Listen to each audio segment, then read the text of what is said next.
Name and age. Nick Berry, I'm 40 years old.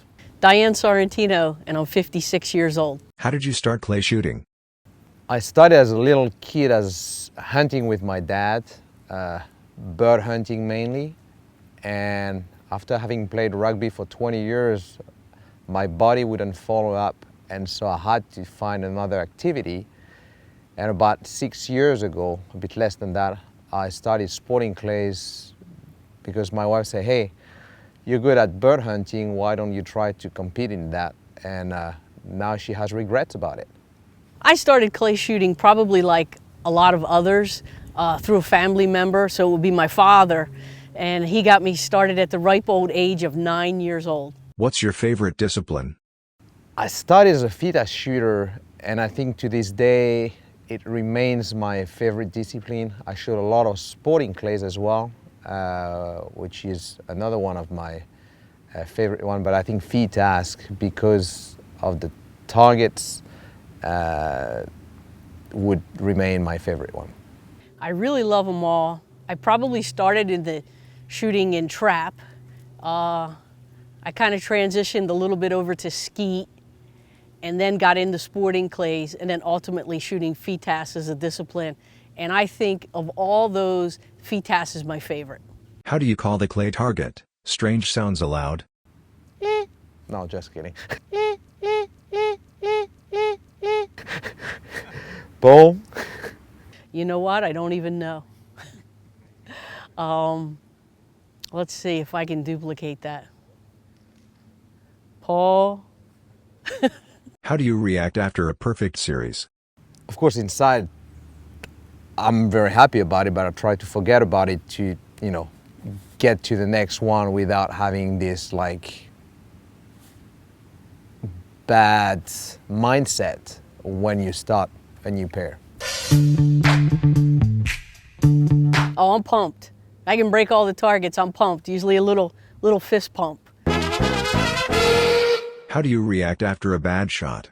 I try to calm myself before, getting ready for the second shot, for the next pair.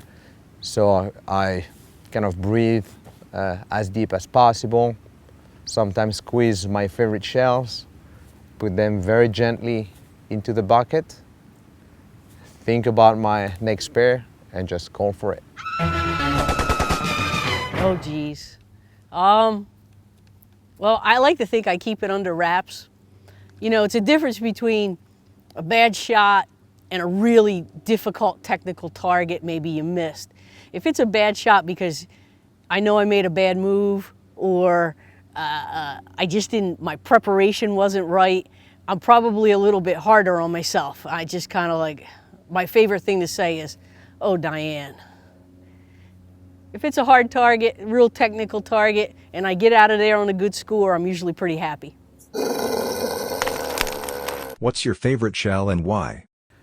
I've tried a lot of the shells, but my very, very favorite one is definitely the BNP F2 Mac.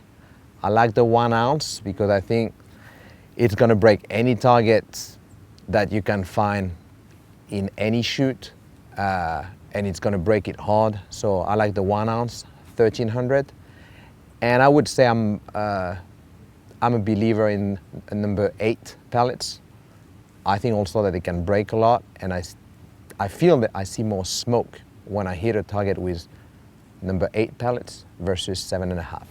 My favorite shell is the BP, the Mach 2, F2. And right now I'm shooting the 1300 1 ounce load. It's just, the way I can describe this shell is its smoothness. Yes, it's hard hitting on the target, but the thing I noticed from other manufacturers is I'm not getting that barrel jump that I used to get. So this shell is really smooth out of the gun, hard hitting, and it really gives you a lot of confidence when you see the target disintegrate. How would you describe BNP ammo to other shooters? In my opinion, there's 2 words to define BNPs: comfort and efficiency. Just like I said, this is a quality type ammo. you get what you pay for. It's smooth. Definitely on the recoil end of it, I highly recommend it because I'm just feeling that there's less recoil with this shell with the Gordon Hall. And you really have to get out there and try it. You know, you might not just take my word for it, just try a few of the loads and you'll feel the difference. So that's real important. I think people need to try it. Would you share a quick tip to help other shooters watching the video? Sure. So one of the tips that helped me the most and brought my game to another level, I believe, was really reading the target. It used to be that my pre-shot routine would be more of a mental exercise to get my mind ready to call for the pair. But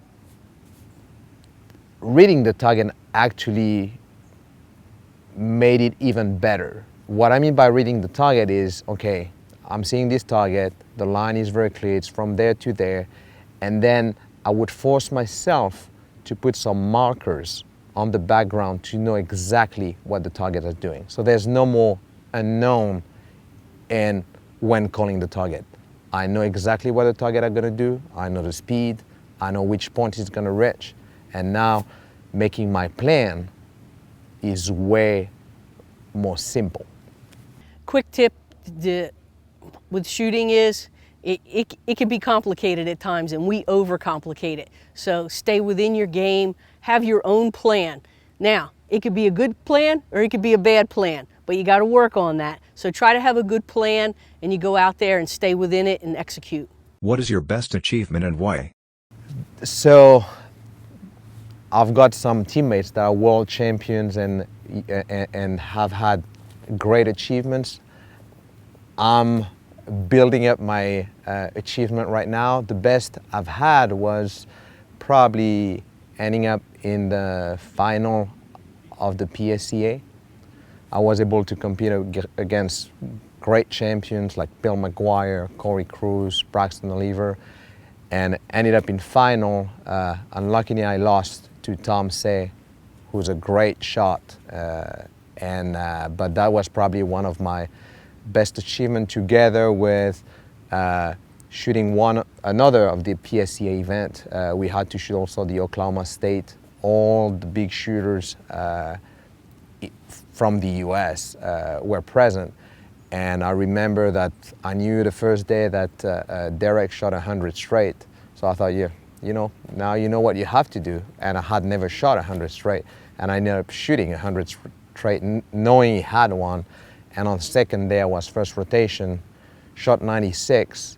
And when I turned around, the first person I saw was Derek. He said, so how did it go? I said, I left the door a bit open, and he shot a 97 to take the title. So he shot 197, I shot 196, and David shot 195. So I was one target in front and behind the two latest world FITAS champions, which was pretty awesome. Wow, I've been around the game for quite a while. I've been very fortunate to shoot many shoots in the country and in Europe. I would have to say, for me, being one of my favorite disciplines, like I said, was FITAS, probably be the World FITAS Championships. In 2007 in Prague, I was lucky enough to be HOA lady at that one, and that was just a thrill. It's something I'll never forget. And I've been lucky enough ever since to be on the podium, a few silver and bronze medals. What's your favorite Italian dish? Ooh, I would say it's a pizza bianca. Ma tu voleva pizza, pizza, pizza, capummarolangoppa. My favorite Italian dish, I gotta say anything veal. Anything veal related, I just love it. What's your strategy to be always focused during competitions?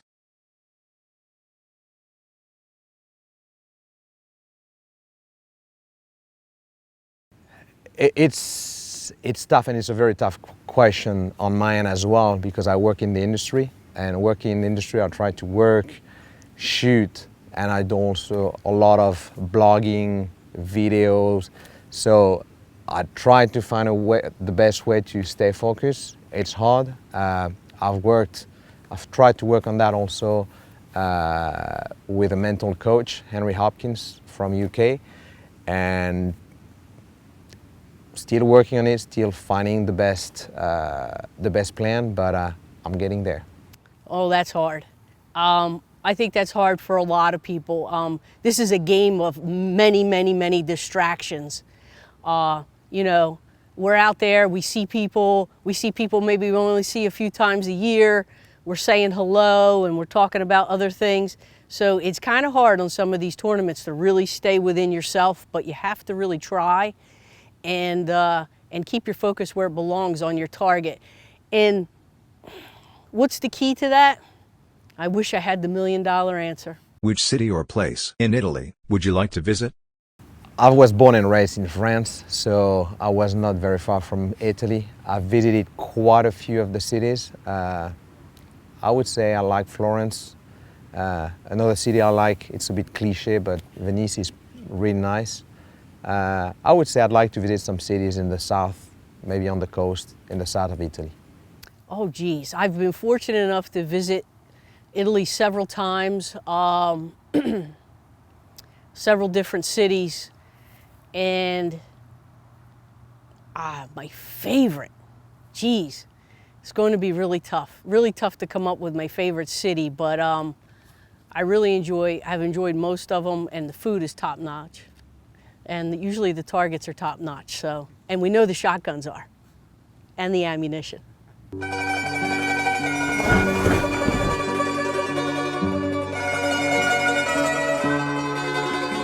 Which shotgun do you use, and why? I use a Recoil K80 with skeet barrels, 32 inches. Started shooting back 6 years ago with a Browning, and once I knew a bit about the market, I decided to go Recoil, talk to them. They were really nice and welcomed me in their family. I've never had any issues with my guns. They've treated me like family, like BNP treats us. And for me, that's important. You know, best equipment, best support, and that's why we're here today. I shoot a Beretta A400. It's a semi-automatic. I have started out in this game shooting a Beretta semi-automatic, and over the years just continued with it. I love over and unders. I think they're beautiful. I've even toyed with trading over to one, but I just can't seem to get rid of my auto, and I love it. I think it just goes hand in hand with its pointability, its softness, it handles well, and I figure if it's not broke, why am I going to try and fix it? There are some rumors that BNP ammunition is softer in recoil when compared to other brands because it is actually slower in velocity than what is printed on the box. Sure, so I think there's been a misunderstanding about that because we know that some European companies calculate the pellet speed right at the muzzles, when in the US, most of the companies calculate it like 1 meter, around 3 feet off the muzzle. And so there's been a misunderstanding, like where is it really taken? I know for sure, because I got confirmation from the BNP factory, that the speed that on the boxes in the US is measured 3 feet off the muzzle. So exactly the same as, you know, the other brands that you will find on the US market. So what's on the box is accurate. And I know as well for sure, because of quality control and because they're very strict with that, there's not a lot of variance in the speed. Well, you know, that might be a thought out there, but I know for a fact that that's not true. The actual velocity printed on the box is accurate. If you're buying a 1300 shell, that's what you're getting. A 1250, that's what you're getting. I think some of the competition can't deal with the superior hull, the Gordon hull that BNP uses, which naturally is reducing the recoil, and something that they can't duplicate, obviously. And so maybe the talk out there is maybe the feet per second is not very accurate, but I can tell you that's not true and has been verified many times.